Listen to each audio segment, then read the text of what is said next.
Bienvenidos a un nuevo video de Mujeres Poéticas.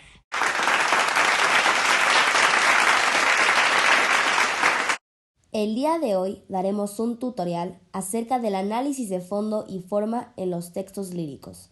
Escucha y observa con atención, pues saldrás empapado con nueva información. Se relaciona con la morfología y sintaxis, tanto como la forma y el tipo de cada una de las palabras que integran al poema y la manera en las que se organizan. Hoy vamos a analizar el poema de Primavera por Antonio Machado. Las características más importantes que vemos dentro de este análisis es el verso. El verso es lo que le da forma a las palabras y es una sola línea o renglón, como lo vemos aquí. Eso es un verso. Al analizar este poema podemos ver que aquí, en este verso, no hay ningún punto o pausa, por lo que cuando un verso no termina, sino hasta el siguiente, se le llama encabalgamiento. Ahora continuaremos con las estrofas, que se clasifican según el número de versos. Funcionan como una unidad de sentido. Un verso solo se aprecia cuando está junto con los demás versos de su estrofa, como lo podemos ver aquí. Bajo ese almendroso florido, todo cargada de flor, recordé, yo he maldecido, mi juventud sin amor, todo esto es la estrofa.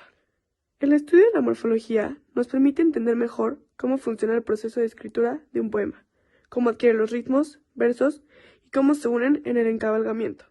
También estudiamos las categorías gramaticales y se toman en cuenta las siguientes categorías. Primero, comencemos por el sustantivo, que es la primavera. Después, los artículos, la, que son los que lo determinan. Después los adjetivos que lo califican, como suavemente. Después los verbos que expresan, besaba, y los adverbios que determinan cómo, dónde y cuándo la acción del verbo, en la arboleda. Ahora comenzaremos a explicar el análisis fónico-fonológico. Este se concentra en los aspectos estructurales del poema. Se divide en métrica, rima y ritmo. Tomaremos, por ejemplo, una parte del poema Amor empieza por Desasosiego de Sor Juana Inés de la Cruz. Primero dividiremos esta parte en métrica. Se divide por sílabas.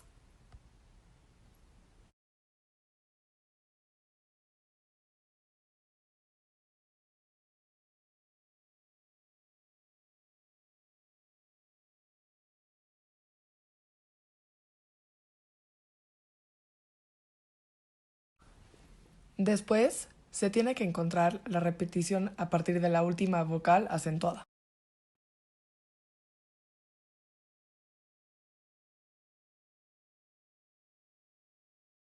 El ritmo es la musicalidad de la poesía, el efecto rítmico que tiene y se consigue con el acento, las pausas y los encabalgamientos. También encontrarás los acentos. Podrás encontrar el acento estrófico, cual es encontrado en la penúltima sílaba del verso. Luego, las pausas, cual es el descenso de la entonación y se puede dar al final de cada estrofa. Hay diferentes tipos de pausas. La pausa estrófica, que se produce al final de cada estrofa. La pausa versal, que se da al final de cada verso. Y la pausa interna, que se produce en el interior del verso. Y hasta el último, el encabalgamiento, cuál es el desajuste entre la pausa versal y la pausa interna. Aquí tenemos un ejemplo de un poema cual se puede ver el ritmo como es. El caracol por Andrés Díaz Marrero. Tostadito por el sol, entre la arena gozado, lento, lento caminando va mi amigo el caracol. Al hombre lleva a su casa, concha dura de la mar, cual reluciente coraza de nazca y de coral. Aquí tenemos un ejemplo de acento, pausa y encabalgamiento perfectamente. En acentos nos podemos dar cuenta que la penúltima sílaba del verso y en pausas nos podemos dar cuenta en las comas, aquí, los puntos, y en encabalgamiento es lo de en medio. Por ejemplo, por, arena, amigo, etc. Se refiere a la significación del poema a la manera mediante cual producen efecto.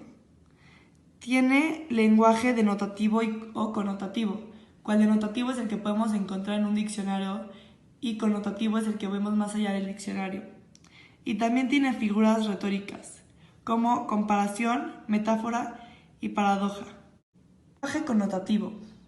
El lenguaje connotativo se expresa por forma figurada o simbólica. No comunica solamente información, sino también sentimientos. Permite el uso de una palabra en sentido figurado apoyando las circunstancias que dependen del contexto. En este poema, Poemas del Corazón por Alberto Escobar, tenemos un claro ejemplo que es un lenguaje connotativo. Por ejemplo, está hablando del corazón. ¿Cuál? El corazón.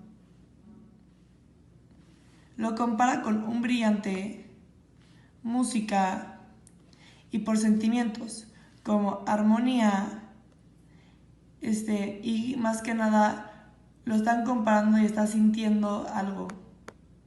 Lenguaje denotativo. El lenguaje denotativo es cuando dicen la realidad, en sentido totalmente objetivo, expresión de decir algo tal cual es, comunicando con total claridad. Este tipo de lenguaje se utiliza como una referencia a un hecho o dato verídico. Por ejemplo, aquí tenemos un claro ejemplo de un lenguaje denotativo, que está hablando del corazón, cual es hueco muscular, que es un órgano. Para profundizar más en el análisis del nivel semántico de los poemas, es importante recordar a las figuras retóricas. Estas se utilizan para dar un efecto especial a las palabras del poema, resaltando o alterando sus particularidades fónicas, gramaticales o semánticas. Comencemos por la aliteración, la cual consiste en repetir los mismos sonidos en palabras contiguas. Tomemos, por ejemplo, una estrofa del poema Antorcha en el mar por Marina de Jaime Siles.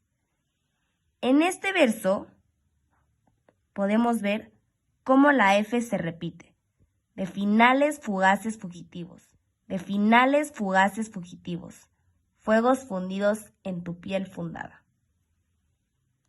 Ahora vamos por la anásofre. Consiste simplemente en alterar el orden gramatical tradicional de dos o más palabras sucesivas, de manera que la que iba antes ahora vaya después. Aquí podemos ver de sonoros silencios cómo se cambió de silencios sonoros a sonoro silencio, logrando así la anásofre. Ahora nos detendremos a revisar un tipo de figuras que se conocen como tropos. Los que más se usan en la poesía son la comparación o símil, la metáfora y la hipérbole. La comparación o símil sirven para exaltar las cualidades de un objeto al expresar la relación de semejanza o contraste que hay entre ellos. Se usan expresiones comparativas. Es importante señalar que uno de los términos comparados debe de estar connotado y a primera vista no hay una relación lógica entre ellos. Por ejemplo, Juan es alto como su papá no es un tropo, pero ella es bella como la flor, sí lo es. Aquí se usa la expresión comparativa como. Sigue la metáfora. Lo que la distingue de la comparación es que no se usan términos comparativos para enlazar los elementos. Por ejemplo, sus ojos son dos luceros. Por último, la hipérbole.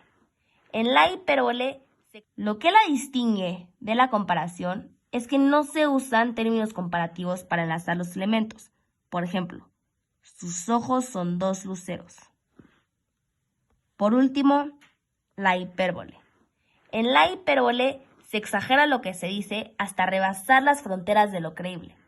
Por ejemplo, la amo tanto que lloro joyas de oro. Esperemos que todo lo que hayas visto en este video lo puedas poner en práctica. ¿Qué esperas? Toma una hoja de papel y comienza por tu primer verso usando lo aprendido. No tengas miedo de usar tu imaginación. La creatividad es todo en la poesía.